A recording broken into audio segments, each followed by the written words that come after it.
Senhoras e senhores, iniciando agora mais um episódio da série Mentes Brilhantes Especial Mais RS, com os principais candidatos a governo do estado e ao Senado Federal. Nosso pré-candidato e convidado de hoje ao Senado Federal tem uma voz forte dentro da área da segurança pública e uma atuação muito firme contra o crime organizado. Nosso deputado federal Sanderson.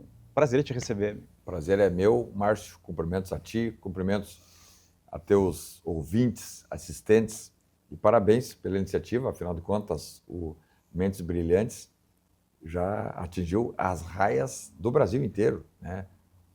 O Brasil inteiro hoje sabe do prestígio, da responsabilidade de vocês. Isso é importantíssimo, né? Porque um canal, ele é tão ou mais prestigiado quanto ele é tão ou mais confiável, né? Perfeito. E vocês têm esse compromisso e essa fidelidade com a notícia correta, com a verdade nua e crua sobre os episódios sociais. Então, parabéns. Um privilégio para mim hoje estar aqui conversando Muito legal, com vocês. Sanderson. E é um bate-papo assim, muito informal, que eu digo, porque as pessoas já sabem quem é o deputado Sanderson, né? Tu tem bem 2 mandatos, toda uma carreira dentro da Polícia Federal, e quando a gente cria esse ambiente aqui, né, na sala de casa, é para entender um pouco mais o que as pessoas ainda não sabem, né? Voltando um pouco mais como a política chegou na tua vida, um pouco mais da tua juventude. Como é que foi isso, assim? Como é que a política apareceu para ti? Pois é. Sabe que, então, quero voltar lá, né, no início da família Sanderson no Brasil. O meu tataravô era um americano chamado Thomas Sanderson, que veio para o Brasil com 20 anos e ocupando ali o Vale do Taquari, o que hoje é Encantado, Roca Salles, Sim. 1900. Casou com uma brasileira e daí nasceram ali os primeiros Sandersons no Brasil, né? Meu bisavô nasceu em Encantado, meu avô Encantado também, meu pai já nasceu aqui. E nós, né, da família, nunca tivemos tradição na política. Ninguém foi político, nem vereador, nem nada, né? Sim. Mas o meu pai, que já é falecido, era delegado de polícia do Estado Civil, né? E foi para o interior aqui de Porto Alegre, foi para Erechim, em razão da função dele, 1966. Né? Eu nasci em final de 69. Então eu nasci lá em Erechim, e com 3 anos saí de lá em razão da função do meu pai, né? Eu não tinha nada a ver com Erechim. Agora, a minha mãe é de Erval Grande, que é do lado de Erechim, né? Então, depois dos 3 anos, em 73, a família, ainda em razão da função do meu finado pai, né, fomos para Santo Ângelo, onde eu fiquei, e ele, como delegado, atuou ali em várias funções dentro da Polícia Civil, com várias delegacias e tal. Sim. E aí chegou a época de eu ir para o Exército. Eu fiz o NPOR em Santo Ângelo, que é o Núcleo de Preparação de Oficiais da Reserva, né? Para os oficiais de carreira, como é o Zuco, por exemplo, o Zuco fez a AMAN. São 4 anos em Resende e fica a carreira inteira dentro do Exército. Sai coronel, creio o Zuco saiu coronel, né? Alguns saem generais, né? Por exemplo, o irmão do Zuco fez a AMAN também e já é general. Mas os oficiais de CPUR, que são os R2 da reserva não remunerada, ficam até 8 anos. Eu podia ter ficado 8 anos, mas já no 4º ano me formei em Direito e já passei no concurso da Polícia Federal. E tu te formou onde, Sanderson? Me formei em Santo Ângelo. Santo Ângelo Faculdade mesmo. de Direito de Santo Ângelo. Com 23 anos já estava formado em Direito. E aí, no primeiro concurso que eu fiz para a Polícia Federal, já passei entre os primeiros lugares. Fui para a academia em Brasília e da academia da Polícia Federal fui designado para Bagé, lá na fronteira. Porque todo policial, todo aluno da academia da Polícia Federal, né, da Academia Nacional de Polícia, que se chama, que é uma academia de grande qualificação, né, a única academia policial federal que E nós tu temos. foi por iniciativa própria ou teve assim um esforço do pai Não, para... eu sempre, eu vou dizer, meu pai, Polícia Civil, mas eu desde guri, tipo, com 15 anos já sabia que queria ser policial federal. Ah, isso eu é não legal. o meu concurso é Polícia Federal. E aí, isso já era muito claro para ti. muito claro, né? E sempre tive esse espírito de abnegação pública, de buscar, né, combater corrupção, enfrentar narcotraficante, enfrentar abusadores sexuais, a PF faz muita questão do combate à pedofilia, enfrentamento, enfim. E aí, a academia, então, na formação, consegui me classificar bem também na academia e pude voltar para o Rio Grande do Sul, porque 70% dos alunos da Academia Nacional de Polícia, da Polícia Federal, vão para a Amazônia, Foz do Iguaçu, Sim. Rio de Janeiro, São Paulo, e eu consegui, graças à minha classificação, voltar para o Rio Grande do Sul. Fiquei 5 anos em Bagé, que é fronteira. Depois de Bagé, no concurso de remoção, que é um concurso interno dentro da Polícia Federal, fui transferido para Santo Ângelo, Polícia Federal, onde eu fiquei 2 anos apenas, e daí vim transferido para Porto Alegre, para a Superintendência da Polícia Federal, onde eu fiquei por 17 anos, até, na época, ser convidado. Isso foi em 2016, isso é importante. Em 2016, o então deputado federal, Jair Bolsonaro, né, disse que não concorreria mais à Câmara dos Deputados e iria lançar uma candidatura à presidência da República. Né? Foi taxado de louco, porque o Bolsonaro não tinha um protagonismo dentro do Congresso capaz de alçá-lo a voos maiores. Mas ele falou, não, eu quero ser presidente do Brasil. E foi o presidente do Brasil. E onde foi que ele se destacou, assim, na tua visão? Sim. O que aconteceu para o Bolsonaro se transformar no mito que a gente sabe que ele se transformou? Foi a coragem dele de enfrentar o sistema sozinho. Porque ele não tinha partido, ele nunca tinha sido presidente de nenhuma comissão, por exemplo, nunca tinha sido líder de governo, líder de oposição, né, como eu. Né, no meu primeiro mandato já fui líder do governo Bolsonaro, o Zucco agora, no primeiro mandato como deputado federal, já foi líder da oposição. Né? Tu tem que ter um perfil de crédito dentro do Congresso para ocupar essas funções. São funções disputadíssimas. Sim. Né? Mas a coragem, essa disposição para enfrentar o sistema, entre aspas, é que fez com que Bolsonaro chegasse à presidência da República, mesmo sem ter partido, mesmo sem ter classe política consigo, mesmo sem ter apoio dos segmentos da economia brasileira, chegou. Mas o que eu queria Sem a mídia, né? Sem a mídia. Mas o que eu queria voltar a dizer, como é que Bolsonaro chegou até mim? Então, e Bolsonaro, então, junto com os filhos, né? Ele sempre teve parceria com os filhos, Flávio, Carlos, Eduardo. Disseram, não, na opção montar, eu não posso chegar sozinho à presidência, eu preciso de prepostos nos estados. E aí ele falou, não, vou montar então um time de candidatos a deputados federais e estaduais nos estados.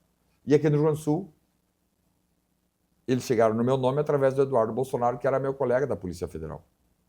E chegaram no Zucco, porque o Zucco, militar, da AMAN, disseram, não, lá tem na época, um tenente-coronel do Exército, o Zucco, que dá palestras, enfim. Professor também, professor, né? E eu também dava palestras sobre enfrentamento à corrupção. Na época tive uma participação e atuação na Operação Lava Jato, enfim, aqui no Rio Grande do Sul, porque a Operação Lava Jato foi em Curitiba. Mas Porto Alegre conduziu vários inquéritos policiais, né, de pessoas envolvidas, gaúchos envolvidos, lá em Curitiba. Então, nós aqui em Porto Alegre, na Superintendência, fizemos várias ações da Operação Lava Jato. Mas chegaram no meu nome, né, o Eduardo me convidou, eu na hora, não, pode contar com o meu nome, né? Quero ajudar, né? Nós víamos que a corrupção era 2016, 17, 16 teve impeachment da Dilma, o Brasil estava num lodaçal de corrupção, lamaçal de corrupção, né? Lava Jato e escândalos, enfim, né? Escândalos. E aí disseram, não, nós precisamos de alguém com teu perfil, que não seja da política, que tenha uma carreira, né, e que possa nos ajudar. Aí eu fui e me elegi deputado federal com o apoio e o patrocínio político só, porque zero dinheiro. Na época nós éramos do PSL, o 17, não tinha nem um centavo de fundo eleitoral. Não tivemos um segundo de TV e rádio. Nem eu, a federal, nem o Zucca, a estadual. Fizemos a dobradinha. E me elegi, fui direto à Câmara Federal, sem nunca ter concorrido nem a síndico de prédio. E o Zucca, a mesma coisa. Tá, chegamos lá, né? Primeiro ano de mandato, conseguimos fazer muita coisa, né? E aí, janeiro de 2020, começou a pandemia. Desastre mundial. Sim. O Brasil inteiro, o mundo inteiro só tratou de tentar minimizar os efeitos da pandemia, enfrentar, combater os efeitos danosos do Covid-19 e tal. Ficamos 2 anos assim. Foi todo 2021. né? Isso alijou praticamente 70% do mandato do presidente Bolsonaro na época. E do nosso mandato também, como deputado federal. Então, quando nós nos deparamos em 2022, já era eleição, né? Fui à reeleição, já pelo PL, me reelegi, né? Também não usei fundo eleitoral, tanto quanto... A primeira não tinha, porque o PSL era um partido inexistente. Sim. Então não tinha fundo eleitoral, mas o PL já tinha. O PL, se eu não me engano, tinha em torno de 38 a 40 deputados federais. Então já tinha dinheiro do fundo eleitoral, mas mesmo assim eu não quis. Digo, não, vou sair fundo, né, o momento é difícil, como é que eu vou usar dinheiro público para fazer campanha? Me reelegi, né? Mas o Bolsonaro não se reelegeu. E eu ia te perguntar exatamente sobre isso. Isso para nós foi muito ruim. E ao que tu atribui deputados, né, federais sendo eleitos, que lógica, vamos lá, se pegar pela lógica, naturalmente a mesma pessoa que votou num deputado da direita votaria no Bolsonaro sendo o representante da direita. Nós temos ao que tu atribui isso? Nós temos o código, 30% de abstenção. Havia na época, né, talvez agora não, né, por isso nós esperamos vencer essas eleições. Porque naquela época, em razão da pandemia, enfim, né, uma série de situações, uma espécie de um desânimo nacional, né? O eleitor estava descrente. 31 milhões de brasileiros não foram votar. Se pelo menos metade desse efetivo tivesse ido votar, Bolsonaro teria sido eleito com 6, 7 milhões de diferença. Porque se nós elegemos a maioria na Câmara, como tu bem dissesse, se o parlamento foi eleito majoritariamente à direita, como é que os votos são migraram para o Bolsonaro, né? Foi essa questão de pandemia e tal. Claro, tinha, como tem agora, uma campanha muito forte de tentar desgastar alguém que era antissistêmico. E eu sou prova viva disso. Eu estava dentro do Palácio Planalto como líder do governo. Todas as semanas eu ia pelo menos 5, 6 vezes lá despachar com o presidente Bolsonaro. E sou testemunha disso. Que ele, com um prejuízo político enorme, preferiu, né, se isolar e não ser cooptado pelo sistema. O que é o sistema? O que é o sistema? O sistema são interferências, por exemplo, do Poder Judiciário, notadamente da Suprema Corte, 4, 5 ministros da Suprema Corte, que não tem nem vergonha de entrar no campo da política. Quando um juiz tem que ser, um magistrado tem que ficar quase que recluso para poder bem decidir as situações. E decidir as situações políticas, ou situações de dirimência social, de conflito social, com autonomia, com independência. Agora, se o ministro do STF ou um juiz se envolve na política, ou dá uma opinião política, como é que ele vai decidir esta situação que vai chegar no colo dele? Então, o Bolsonaro preferiu se afastar do sistema. Aí tem questões econômicas, questões financeiras, questões partidárias. Bolsonaro ficou 1 ano sem partido, porque quando ele saiu do PSL, ele ficou 1 ano sem partido, ele só foi se filiar em março de 22 para concorrer no PL, sim. Partido Liberal. Em algum momento tu desconfiou das urnas? Porque vamos lá, o Sanderson tem toda uma carreira dentro da Polícia Federal e tu sabe o que pode e o que não pode. Não, mas em algum momento tu chegou a desconfiar? Eu não desconfiei da urna propriamente dita, mas até hoje eu não sinto confiança no sistema, porque isso é mais do que urna. O sistema eleitoral brasileiro precisa ser mais transparente. Nós precisamos fazer com que ninguém tenha dúvida sobre a rigidez. E como que soluciona isso? Primeiro, despolitizando o Poder Judiciário, né? É inadmissível um ministro do STF ou do TSE dar pitaco em rede social ou dar entrevista sobre uma questão política X. Tu estava comentando que tu não desconfia da urna, mas tu levanta um certo questionamento sobre o sistema todo. O sistema como um todo, né? Porque não é só questão material da urna. Quando um juiz do TSE, né, vai lá e deixa vazar no microfone que missão dada é missão cumprida, o presidente da República, o Lula no caso, por que razão um ministro do TSE vai chegar e vai dizer para o cara eleito, a missão dada é missão cumprida? Que é isso? Né? Então, essas mensagens todas são situações que deixam pairando no ar uma desconfiança. E nós não precisamos ter essa desconfiança. Por que razão nós temos que contar com um sistema eleitoral que não conta com a confiança da população nenhuma? Sim. Né? Tem a questão aí do voto impresso, por exemplo. Né? Tu acha que isso resolveria? Ajudaria bastante. Até a retirar essa desconfiança. Porque se o voto impresso, por exemplo, vem para aumentar a transparência, por que você é contra aumentar a transparência? As coisas públicas têm que ser transparentes. Então, eu digitei meu voto, vai imprimir ali, eu vou ver e vou depositar numa urna. Essa insistência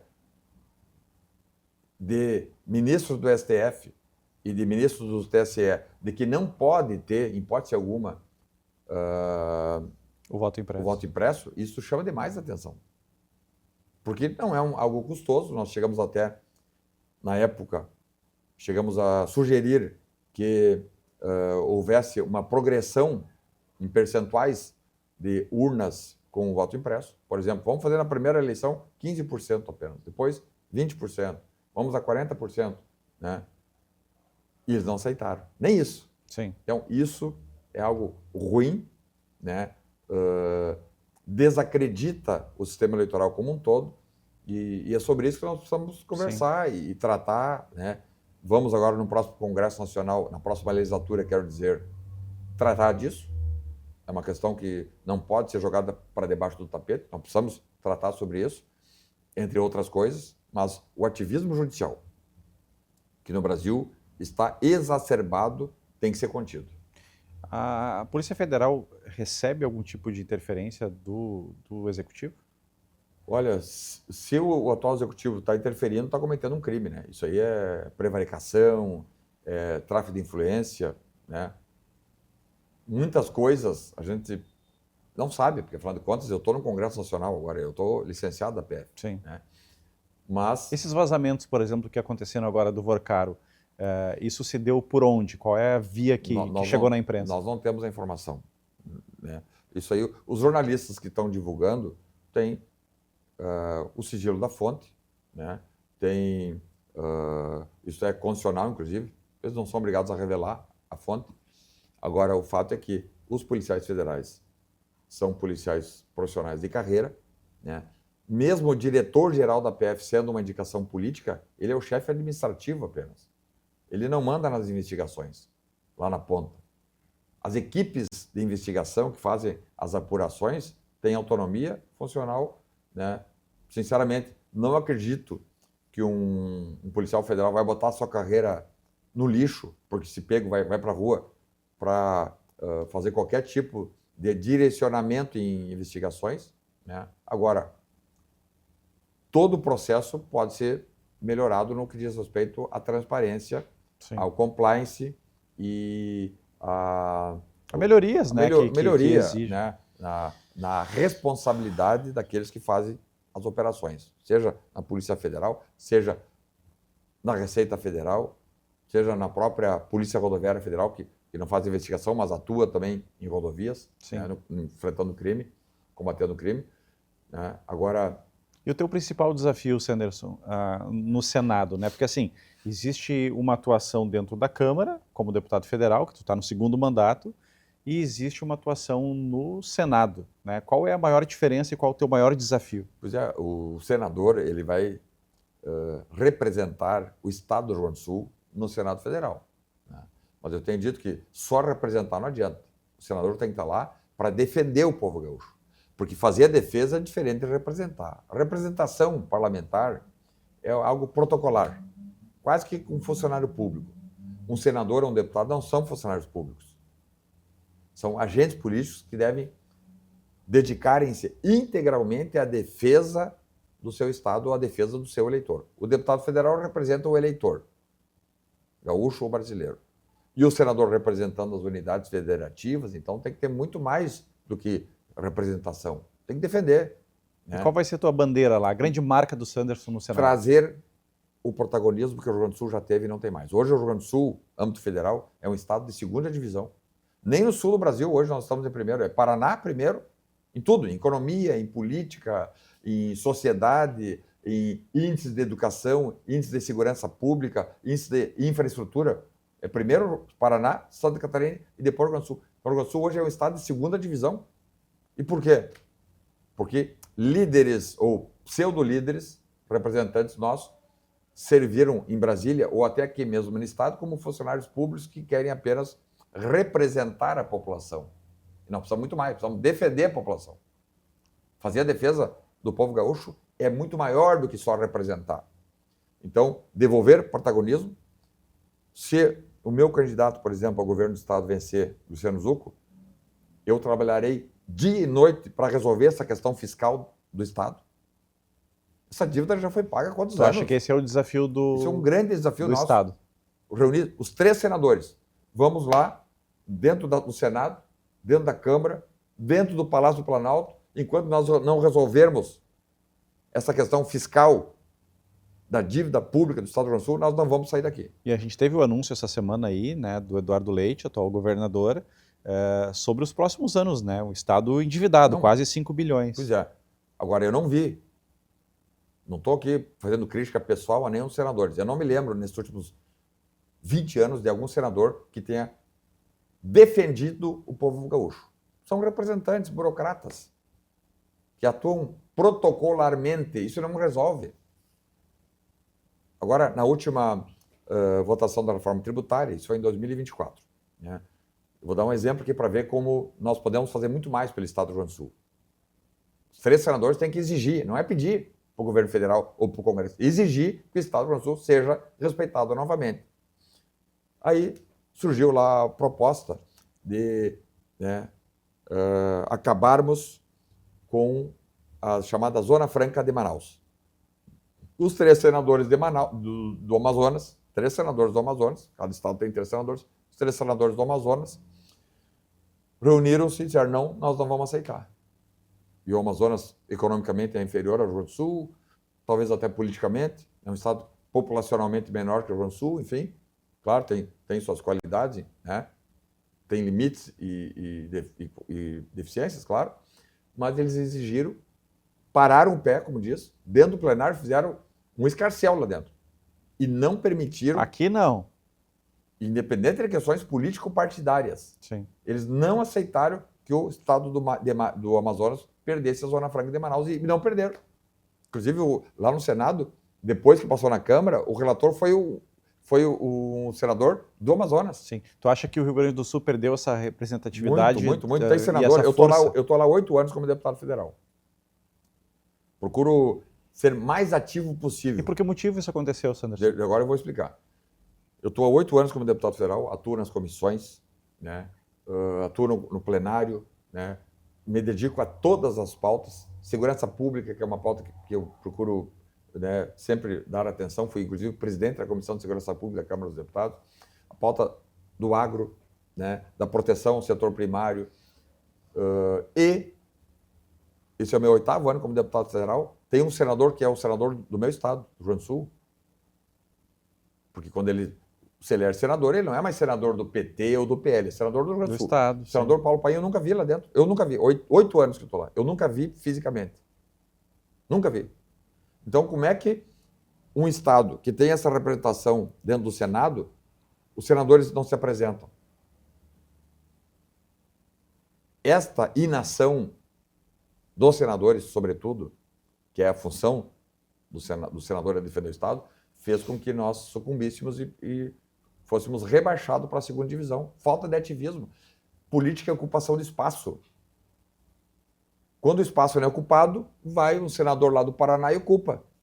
Vai um senador da Bahia e ocupa esse espaço. Vai um senador lá de Pernambuco e ocupa o espaço. Eu tenho aqui investimentos. Eu tenho 50 milhões de reais para investir no Rio Grande do Sul ou na Bahia. Aí vai os senadores da Bahia, não, vai trazer para a Bahia, porque aqui nós temos linhas de crédito, nós temos melhores estradas, nós temos segurança pública melhor, nós temos educação melhor. Os caras investem na Bahia e não investem no Rio Grande do Sul. Então, dá para melhorar muito, tem espaço, eu sei que tem. Agora depende de energia, de disposição, de coragem para fazer o enfrentamento. Esta questão de devolver protagonismo para o Estado do Rio Grande do Sul, para mim, é uma questão inegociável.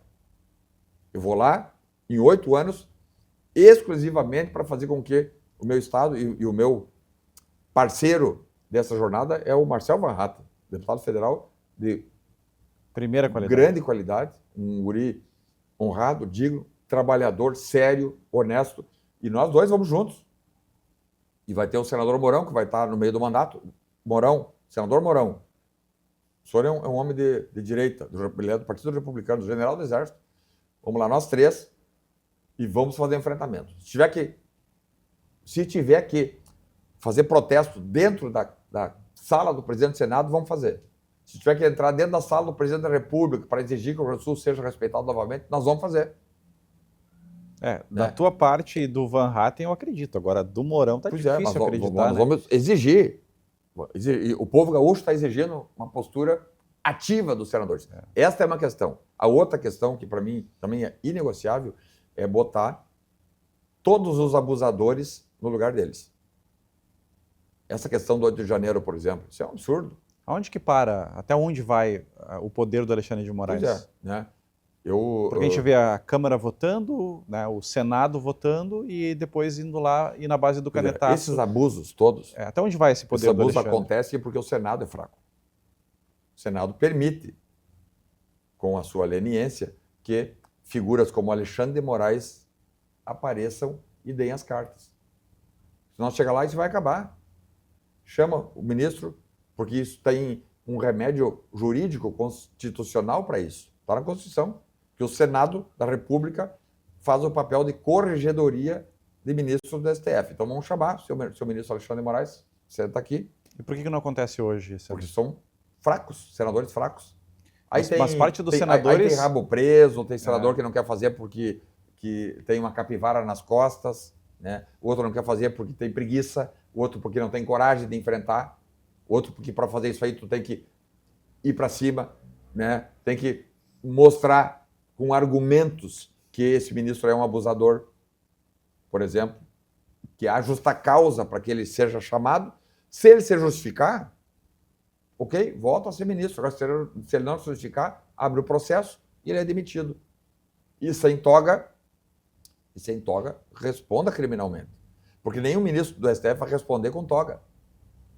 Veja a importância. Então, eu vou botar na cadeia. Só tem como fazer com que abusadores, sejam eles quem forem, paguem pelos seus erros na justiça criminal se eles não tiverem essa proteção, se eles não tiverem essa blindagem como tem. Então tem que chamar, se for o caso, dar o impeachment e aí eles responderem criminalmente pelos crimes cometidos. E não é só questão de 8 de janeiro, que isso já é barbaridade, né? Só por isso já teriam que ter sido afastados. Tem 2 ministros do STF com escândalos de corrupção enormes nas suas costas.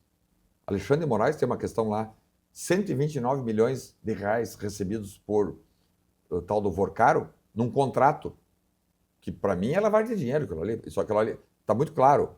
Né? O meu feeling, minha experiência de policial federal, vê que aquilo ali, ele não podia receber o dinheiro na conta dele, obviamente. Então o que ele usou? Usou a mulher dele como uma laranja para receber o dinheiro. Mas claro que é tráfico de influência. Quem não sabe? Um aluno do primeiro semestre de Direito vê que essa situação aí é um tráfico de influência. E onde está a OAB num momento como esse? Pois é. Onde está a OAB? Onde está o PGR, Procurador-Geral da República. Ele é o chefe do Ministério Público. O Ministério Público, nessa situação, é o fiscal da lei. De ofício, ele já tinha que ter pedido, o PGR tinha que ter pedido o afastamento do Alexandre de Moraes e Dias Toffoli, naquela questão lá do resort, né? O OAB, que tem um papel político apenas, né? A OAB não tem um papel institucional, o papel dela é político. Agora, o PGR tem um papel institucional. Ele já devia ter representado pelo afastamento desses 2 juízes. Não fez. Está demonstrando aí uma espécie de uma subordinação indevida e ilegítima e inaceitável ao sistema, o PGR. E outra coisa, representei, eu como deputado federal, como fiscal do Poder Executivo e até do Poder Judiciário, eu fiz uma representação ao CNJ, Conselho Nacional de Justiça, pedindo que o CNJ instaurasse um procedimento administrativo para apurar essa questão do Dias Toffoli e do Alexandre de Moraes. São 2 juízes. O CNJ foi criado em 2005 justamente para ser o órgão de controle externo do Poder Judiciário. Aí, circunstanciei, fiz um ofício com argumentação fática, jurídica, e levei ao CNJ. Qual a minha surpresa quando recebo a intimação lá do CNJ dizendo: ó, deputado, recebemos a sua representação e tal, mas nós não temos como fazer o processamento e abertura de um processo administrativo para apurar a situação envolvendo o Dias Toffoli e nem Alexandre de Moraes, porque o CNJ, apesar de ser um órgão de controle externo do Poder Judiciário, pode controlar todos os juízes, menos os ministros do STF. Então serve para quê o CNJ? Então botar dinheiro fora. Se o CNJ foi criado justamente para fazer o controle externo. Porque o juiz de primeiro grau, por exemplo, aqui, ó, um juiz de Novo Hamburgo, se ele cometer uma impropriedade, o Tribunal de Justiça, que é o escalão superior, vai fazer a correição. Faz o papel correicional. Se um desembargador aqui do Tribunal de Justiça cometer uma impropriedade, o STJ pode fazer A correção. a correição. Agora, quem é que correiciona ministro do STF? Se não é o CNJ e não é o Senado? Ninguém. Por isso que hoje eles estão fora de controle. Então, meu papel no Senado, além de resolver essa questão de devolver protagonismo ao Rio Grande do Sul, fazer com que a federação respeite de novo o Rio Grande do Sul, é botar um freio de arrumação para que todos os abusadores, inclusive ministros do STF, paguem pelos erros cometidos. E o 8 de janeiro foi golpe, Sanderson? Nada, não, absolutamente não. Eu estava no interior, né? 8 de janeiro foi no domingo, eu vi pela TV e tal, né? E vi ali uma manifestação que descambou para a baderna, algo inaceitável. Eu não aceito aquele tipo de coisa. Nós vivemos numa democracia onde as pessoas têm que viver de forma pacífica. Não é quebrando janela ou pichando muro ou xingando as pessoas que nós vamos resolver nossos problemas. Não é assim.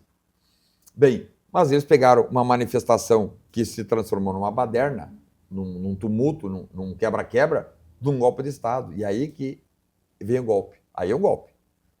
Então tu acha que isso foi uma narrativa? Narrativa, né? O golpe era a manifestação, a baderna existiu, como já houveram, ou melhor, como houve outras badernas, né? Agora, não golpe de Estado, claro que não, né? Isso é uma narrativa que, aliás, está dando sustentação para o governo do PT. Tiremos o 8 de janeiro, sobra o quê para o Lula contar? Nada, porque ele está 4 anos batendo só em cima do tal de golpe de Estado. Eles também até hoje dizem que a Dilma foi golpeada. Seguido, eu estou lá dentro da Câmara, um deputado, né? Porque a Dilma Rousseff que sofreu um golpe de Estado. Os dias não, só um pouquinho, deputado. Que golpe de Estado que a Dilma Rousseff... Então é um golpe que o senhor está indicando aqui, todos os deputados e senadores que votaram pelo impeachment são golpistas. Até o STF que homologou, então é golpista também. Daí ele diz, na cara dura, são. Quer dizer, e aí, não acontece nada com esse sujeito, porque eles não têm imunidade parlamentar para falar. Mas quando nós falamos qualquer situação indicando que o presidente deles, né, foi condenado duplamente por corrupção e lavagem de dinheiro, eles querem nos processar. Sim, tá aí querem nos botar para o Código de tá aí pro Conselho de Ética. O Van Hatten agora, né, sofrendo Absurdo, esse abuso. Né? Aí os ladrões soltos, corruptos, desviadores de dinheiro soltos, lavadores de dinheiro soltos, mensaleiros todos soltos. Aí o Van Hatten, o Polon e o Zé Trovão, 3 deputados, pegaram lá e eles foram escolhidos a dedo. Porque eu participei daquele protesto, foi um protesto pacífico. Inclusive, eu fui um dos que organizou a escala. Né? Pacífico, não teve prejuízo para ninguém, porque foi mais uma mensagem, ninguém foi impedido de falar, porque não teve sessão. Era meio de legislatura, de ano legislativo, melhor. Nós estávamos em recesso. Quando o presidente da Câmara chamou para o ano ser retomado, nós ocupamos a mesa num protesto. Então ele nem chegou a iniciar. Quando ele reivindicou a mesa, nós demos. Não, pode ocupar. Sim. Né? E aí, o Marcel tem que ser... Queria uma cassação dele. Sim. Na visão da da esquerda, daquele tal de Lindbergh e Farias, o Marcel era para estar preso. 40 anos de cadeia para ele. E esse mesmo Lindbergh envolvido em corrupção, aquela questão da Odebrecht, ele tem o desplante de dizer que isso é mentira. Acusação do Ministério Público, né, condenação. Aliás, ele é deputado federal por uma liminar. Ele conseguiu lá no Rio de Janeiro. Né? Esses abusos todos precisam de uma resposta. Essa resposta, tenho certeza, virá agora, daqui 4 meses, no processo eleitoral de outubro, que, para mim, será o mais importante das últimas décadas. Como que está a tua estratégia política, né, como pré-candidato ao Senado? Porque vão 2 senadores, né, agora nesse pleito. Tu está numa dobradinha com o Marcel Van Hatten, né? Mas qual é a tua estratégia? Quer ser o primeiro voto? Tu é o segundo? Nós estamos juntos, né, unidos, tanto eu como o Marcel, sem vaidade. Se eu vou chegar na frente, se o Marcel vai chegar na frente, pouco importa. Importante que a direita eleja os 2 senadores do campo conservador, do campo direitista. Isso é fundamental. Nós, nesta ocasião, temos uma coligação forte, uma coligação que impõe respeito, uma coligação que nos dá condições materiais de fazer uma campanha política qualificada. Olha, tem o PP, que é o maior partido do Rio Grande do Sul, progressistas, temos o PL, que é o nosso partido, temos o Republicanos, temos o Novo, partido do Marcel Van Hatten, temos o Podemos, temos o Democratas. Então são 6 legendas que dão muito tempo de TV e rádio, que dão capilaridade Rio Grande do Sul afora. Se somar aí as prefeituras, os mandatos de vereadores e de liderança no Rio Grande do Sul, entre PP, PL, Republicanos, por exemplo, nós temos aí, de 500 municípios, temos 400 municípios que têm representação da nossa coligação. Então, sim, nós temos as condições logísticas, materiais, de fazer o enfrentamento. Sim. Agora, claro, vai passar pela compreensão do nosso projeto por parte da população gaúcha. Sim. Que eu disse aqui no Senado, devolver protagonismo ao Estado, exigir respeito e fazer com que todos os abusadores fora da lei respondam pelos seus erros. Tu acredita que o Lula será o candidato do PT ao governo federal? Sim, o Lula deve ser o candidato. Nós estamos há 4 meses das eleições, eles não têm mais nem tempo de... Né? E já o Lula, como nós temos falado, o Lula é um produto vencido. Né? A gente vê os discursos os discursos dele são discursos desconectados da realidade brasileira. Né? Ele tem o desplante de falar que a economia brasileira vai bem, quando não vai. Ele sabe que não vai bem, mas ele mente de cara enxuta. Que a economia brasileira vai bem. Né? Com 80% da população brasileira endividada. 80% da família brasileira está endividada. Porque eles mascaram a inflação. Nós sabemos que a inflação não é 3%. O crédito consignado. Crédito consignado nas alturas, né? O juro 15%, o maior juro da história do Brasil. A maior fuga de investimentos que aconteceu no Brasil foi o ano passado, em 2025. A maior fuga de investimentos da história do Brasil. Os investidores saíram daqui, foram para o Paraguai, foram para a Argentina, foram para os Estados Unidos, porque quem é que vai querer investir num governo ou num estado cujo presidente é um insano? Quem é que vai querer investir num país cujo líder, o chefe do Poder Executivo, né, acha... O investidor quer segurança. Pois né? é, acha que o que dá sustentação para a economia brasileira, que é o agronegócio, é fascista, é marginal. Tu imagina, isso é algo inacreditável. Quando tu fala isso, né, fora do Brasil, eu tinha oportunidade no ano passado de ir 2 vezes aos Estados Unidos em ações relacionadas à segurança pública, né? Quando lá nós falamos que o presidente da República do Brasil não aceita, em hipótese alguma, a classificação das facções organizadas no Brasil como grupos terroristas, eles não conseguem compreender. Porque todo mundo fez isso, não tem problema. Por que razão o governo do Brasil não aceita, em hipótese alguma, que PCC e Comando Vermelho sejam classificados como grupos terroristas, porque são grupos terroristas. Eles atuam amedrontando um país inteiro. Eles não atuam pontualmente no assalto de um banco. Essas facções criminosas, o Rio Grande do Sul também tem 2, 3 facções aí, que só se criam porque o Estado é fraco. Se o Estado é forte, faz o enfrentamento e vence. E entrega segurança pública para o seu povo. Então, o Lula vai dizer, não admito, como se estivesse defendendo uma pauta republicana. Ele está defendendo bandido. São vítimas da sociedade, né? Que é o que eles defendendo falam. bandido. Ele chegou a dizer, esse sujeito, né, esse Lula, que para mim é uma vergonha, né, uma vergonha, nós, nessa altura do campeonato, termos alguém como ele à frente do Palácio Planalto. Mas ele chegou a dizer que a culpa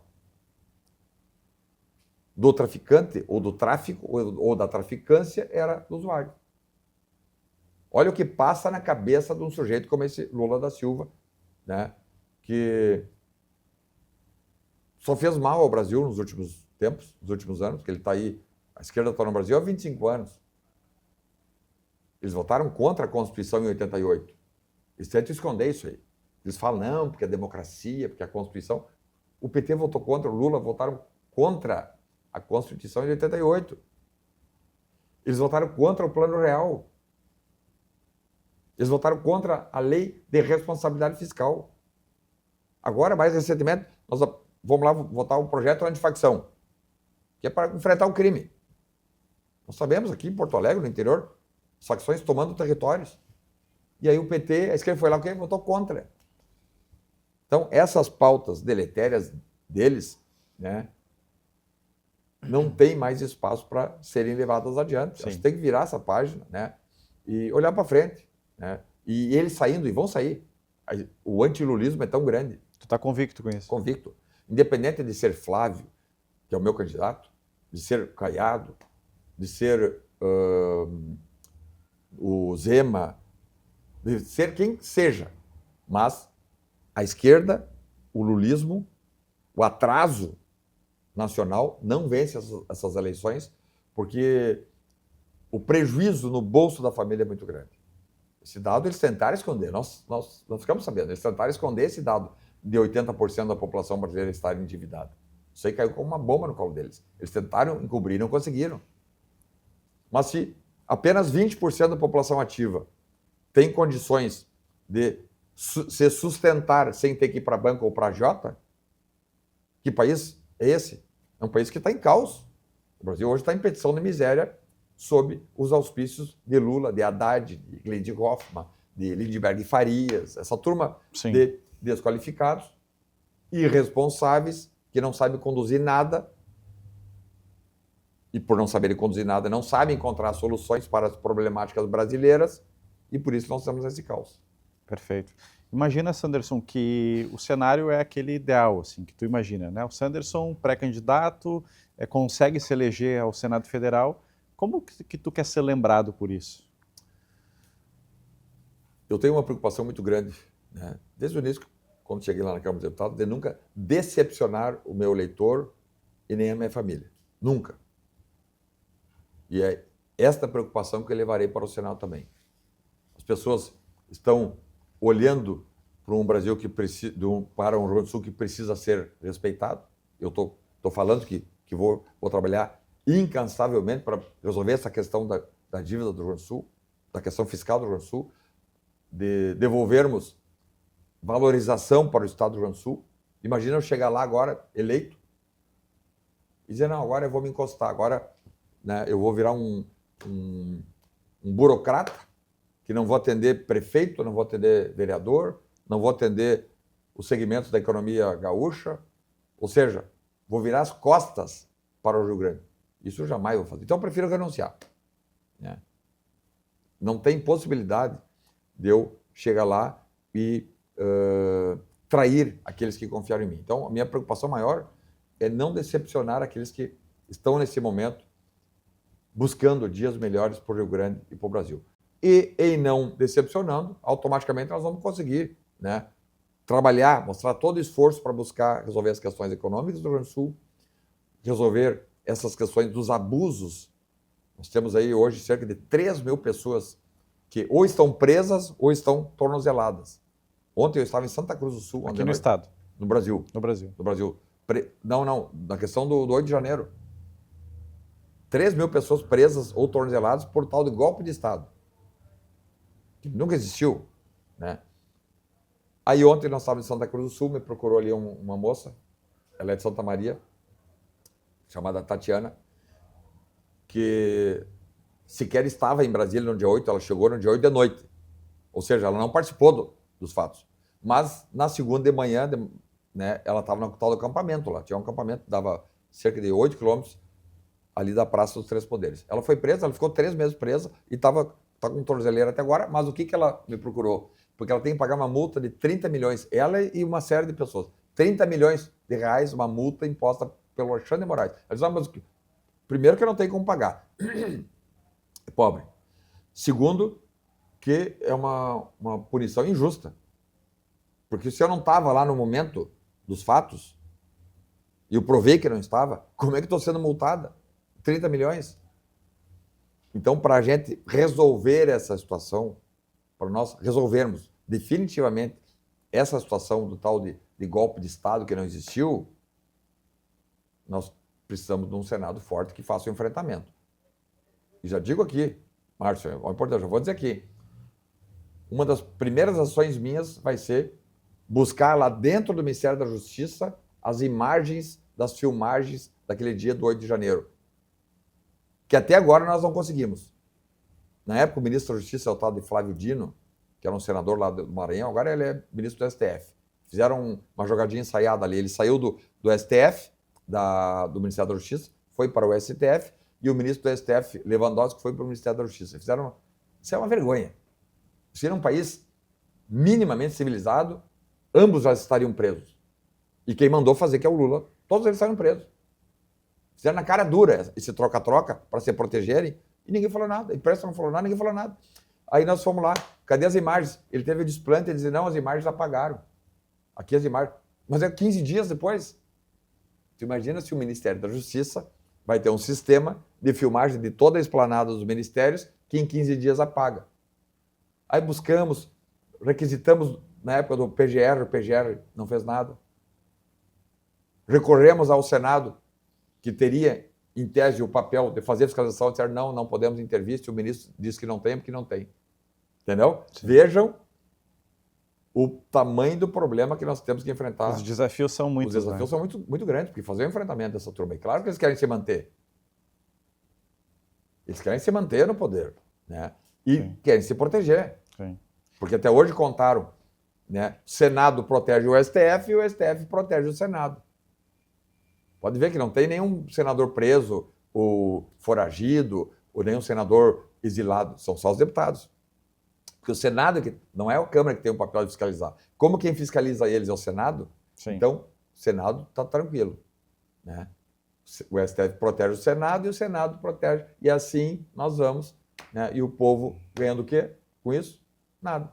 Melhor, levando fumo, né? O povo levando... endividamento. Tapa na cara, levando deboche na cara, né? E é isso que a população, ou a maior parte da população quer.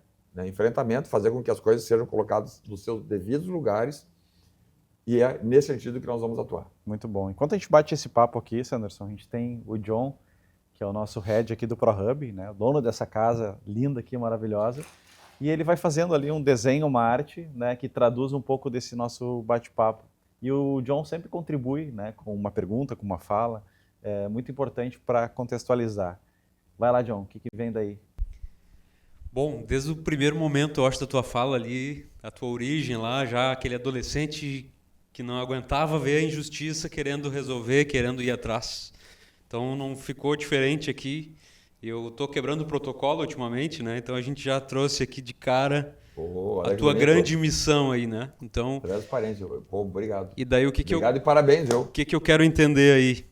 O que aquele guri, de repente, sei lá, 14, 15 anos, não sei, que tu não chegou a comentar qual idade tu tinha, mas o que aquele guri que queria resolver todas as injustiças do mundo, entendeu que a transparência poderia resolver isso, ou poderia te dar uma ferramenta para resolver isso? Com 16 anos, né? Com 16 anos, foram os exemplos do meu pai né, que sempre foi um cara muito correto, muito ético, né, e da minha mãe, muito correta e muito trabalhadora, né, e muito voltada à justiça, a fazer o bem, que fez com que os exemplos, né, aquela história, o exemplo que as crianças veem, né, e isso então fez com que eu, com 15, 16 anos, já tivesse em mente, não, quero ir para a Polícia Federal, vou me preparar, vou fazer concurso lá na frente, quando ficar adulto, e com 25 anos já estava na Polícia Federal, cursando na academia em Brasília, e com 26 anos tomei posse, né, e em exercício, enfim,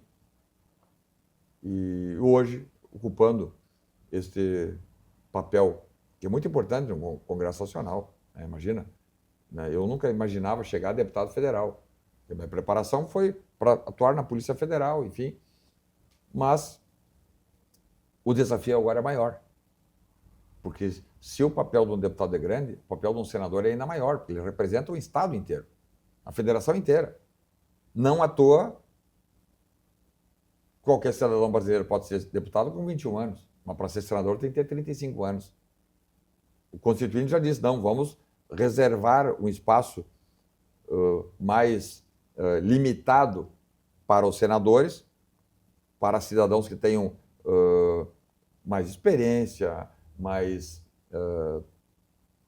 expertises. Mais bagagem, mais né? bagagem, mais expertise da vida política e da vida pública para ocupar essa função do Senado. E agora, né, esse desafio foi me passado. Eu não sou candidato ao Senado de mim mesmo, sou candidato de uma coletividade, sou candidato de uma ideia nacional. Nós temos candidaturas pelo Partido Liberal nos 27 estados. Meu nome foi colocado, eu não pedi, colocaram meu nome e na hora eu aceitei. Não estou pelo cargo, não quero me acomodar. Se eu pensasse em acomodação, ficaria mais 2, 3 mandatos lá como deputado federal, que é muito mais fácil se eleger. Mas aceitei o desafio, sabendo que nesse momento nós precisamos fazer um enfrentamento forte, um enfrentamento dentro da lei, obviamente, dentro dos preceitos constitucionais, mas um enfrentamento corajoso para que todos aqueles que se acham os donos do Brasil se enquadrem dentro das normas constitucionais do nosso país. Vamos fazer a entrega? Eu vou ter que botar um quadro, né? Claro, sim. Obrigado, valeu. Peraí, vamos fazer o retrato ou não? Aqui? Depois a gente vai fazer. Obrigado. Olha aí, Brasília. Muito bom. O John é nosso head aqui da ProHub e sempre tenta traduzir isso, né? O nosso papo aqui. Muita verdade ali, né, John? Muito bom, olha aí. Legal. Sanderson, então agora para nós encerrarmos, deixa aquele recado especial assim para a nossa audiência, enfim, do que o Sanderson quer fazer, né, por esse pleito que vem pela frente, esse grande desafio, e o que a gente pode esperar, enfim, é o teu momento agora para a nossa audiência. Muito obrigado pelo convite, parabéns a vocês pelo programa, e espero vir outras vezes, quem sabe como senador eleito, né, ou como senador já lá na frente, ou dependendo de qualquer coisa, né, não vou estar na Câmara dos Deputados ano que vem, no Senado ou fora dele. Para mim vai ser sempre convidado. Vai ser uma honra estar aqui com vocês. Parabéns. Nós temos um país belíssimo pela frente para tratar, né? Como um estado também. Mas o Brasil como um todo, nós somos a 11ª economia, ou 10ª economia, enfim. Quer dizer, o Brasil é um país rico. Se temos tantas riquezas, por que razão não temos estrada? Por que razão somos os últimos em educação? Por que razão somos os últimos em segurança pública? Por que razão a saúde pública brasileira é esse caos? Não tem justificativa. Tu pode até achar, o Paraguai tem um PIB muito menor que o nosso, logo tem lá educação 70, segurança pública 60. Até o Paraguai está melhor que nós. Não é aqui preconceito, mas quer dizer que o Paraguai é um país economicamente muito menor que o nosso. Populacionalmente também. Territorialmente também. Então, não teria por que o Paraguai estar na nossa frente. Está.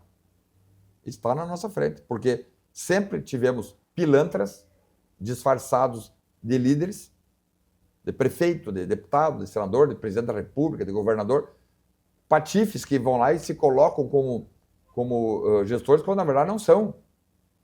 Né? Eles estão ali mentindo para a população. Esse atual presidente Lula da Silva, por que razão ele é rico? Da onde que o Lula tirou a fortuna que tem? Se ele é de família, é humilde, nunca pregou um prego, né? Não é empresário, não produziu nada. Isso é uma hipocrisia que todo mundo sabe e ninguém faz nada. Por que razão, por exemplo, ministros do STF, hoje, são funcionários públicos, ganham salário contado, são assalariados. Por que razão um ministro do STF é rico? Milionário. Então, essas hipocrisias precisam acabar. O cara está vendo ali, né, mensaleiros que foram presos com caixas e malas de dinheiro, foram soltos e ainda tem o desplante de fazer discurso dizendo que eu sou honesto. Quando tu sabe que não é honesto. Nós temos aqui agora, né? Eu estou com alma muito tranquila e coração aberto, né? Mas tem pessoas que estão se colocando a irem candidatos ao Senado aqui do Rio Grande do Sul que foram investigados na Lava Jato. Tem até apelido. Todo mundo sabe. Bota no Google ali, né? E tem o descaramento de fazer discurso de ética, de enfrentamento à corrupção. Mas peraí, é isso que a população brasileira quer? Não, não é isso aí, né?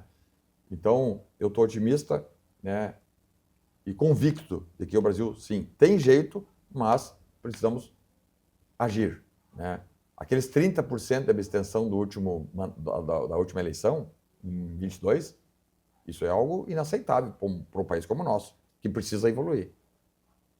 30% que significa quase 40 milhões de brasileiros que não foram às urnas. Tá bom, então, como tá? Né? Mas eu não gosto do Bolsonaro, eu não gosto do Lula. Sim, mas não, eles tinham outros candidatos. No primeiro turno eram 6 candidatos. Nenhum deles presta. Só o que nós não podemos agora é nos omitir. Então, vamos lá, né? Escolha ali um senador, escolha um deputado federal, escolha um governador, escolha um presidente da República, e aí sim, né, agindo com ação, nós temos condições sim de fazer da nossa nação, né, do nosso país, ou melhor, uma grande nação. Esse é o maior poder que temos, né? O poder de voto, o poder de escolha, e a gente espera que a gente tenha um bom pleito aí e desejo muito sucesso. Obrigado. Na tua jornada. Parabéns por toda a tua história e a gente está sempre à disposição. Obrigado, parabéns a vocês. Orgulho, né, saber que vocês estão vindo, a juventude, né? Estão vindo a milhão aí e o mundo é de vocês, né? Imagina, eu tenho 56 anos, vocês estão chegando aí com todo o gás, com toda a energia e tem que ocupar esse espaço sob pena, né, de sucumbirem frente a pessoas que não são bem intencionadas, mas que vêm para fazer narrativas, para direcionar notícias. Isso é muito ruim. Direcionamento de notícias é algo absurdo, né? Porque joga uma população inteira para o cadafalso, né? O Brasil está indo muito bem, não tem inflação no Brasil, não tem desemprego no Brasil. Se nós temos 44% da população brasileira recebendo algum tipo de benefício, como é que nós temos 3% de desemprego? E 80% de endividamento. Quer dizer, mas alguém está direcionando esses dados. E a população, de modo geral, não, o Brasil não tem inflação, não temos desemprego, né? Não dá mais. Pois é, vamos mudar. Obrigado. Parabéns, Sucesso, tamo desejo junto. sucesso. Obrigado, parabéns aí. Obrigado pela audiência de todos vocês e a gente volta com o Mais RS no próximo episódio. Tchau, tchau. Finalizamos agora mais um episódio com o nosso pré-candidato ao Senado Federal, Sanderson. A gente teve mais uma vez a contribuição do John aqui fazendo a arte ali. Cara, é muito legal, tu tá conseguindo pegar exatamente a essência de cada um deles, né? Que bom, e é um exercício, né, cara? Na verdade, vou revelar uma coisa agora. Provavelmente o John, adolescente, tinha esse sonho. Hoje eu confesso que eu não me lembro se eu tinha ou não, mas eu acho que quem acompanhou a história ali na década de 80, 90, Roda Viva, a gente tentou resgatar um pouco daquela ideia. Sim. E eu muito me inspirava nos irmãos Caruso ali desenhando, então acho que é, de certa forma, ali uma brincadeira que a gente traz à tona e é sempre muito gratificante, assim, ver o resultado e ver o desenhado falando sobre isso, assim, né? Sim. Tu sabe, John, que nesse trabalho assim com Mentes Brilhantes, eu falo muito sobre isso, mas eu também trago isso para a minha vida e para os negócios, né? O olhar para outra pessoa e entender quem ela é, muito além daquilo que as pessoas naturalmente enxergam, que é o que Exato. está acima da superfície, Exato. né? Que é o profundo, é olhar com profundidade, é olhar para dentro da pessoa e através de tudo aquilo que naturalmente as pessoas enxergam, né? Então, assim, sentimento, comportamento, né? E tu consegue traduzir isso em arte, isso é uma coisa muito legal, né? Pouquíssimas pessoas têm esse dom, cara. E é uma coisa legal também que a pessoa não espera, ela nunca vai imaginar o que está acontecendo ali, porque a gente não tem nada combinado, né? Sim. Não existe não vai por aqui, não vai por ali, existe a natureza do processo, e a história que a pessoa conta aqui, ou uma partezinha dessa história vai aparecer de alguma forma ali, então é só agradecer, assim, porque está sendo muito legal, uma experiência incrível. Boa. ProHub, nosso John, E é isso aí. mais uma vez aí dando show. Liberando todas as possibilidades de arte que a gente tem como executar por aqui. Arte é legal, o que a gente né? está conseguindo fazer. A arte é legal porque ela te dá essa É isso essa aí. liberdade e tudo É mais. isso aí. Obrigado, irmão. Vamos lá. Tamo junto. Mais uma.